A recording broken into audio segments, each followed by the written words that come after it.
তো ফাইনালি আমি তো চলে এসেছি বাড়িতে। এবার যাচ্ছি ওপরে, দেখি মাম্মাম কি করছে। চলো উপরে যাই।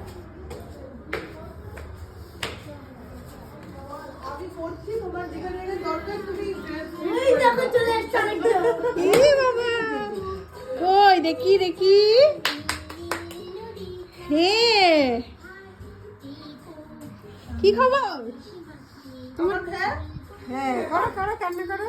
কি খবর তোমার?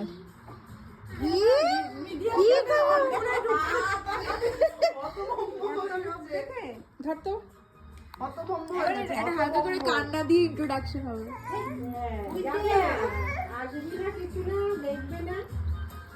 যাবে না মামা? ভুলে গেছো কান্না করিস না, পরে দিবি না। ঠিক হয়ে যাবে, কালকে ঠিক হয়ে যাবে। কিছু হবে না। কি হয়েছে বাবা মনে হয় কি হয়েছে?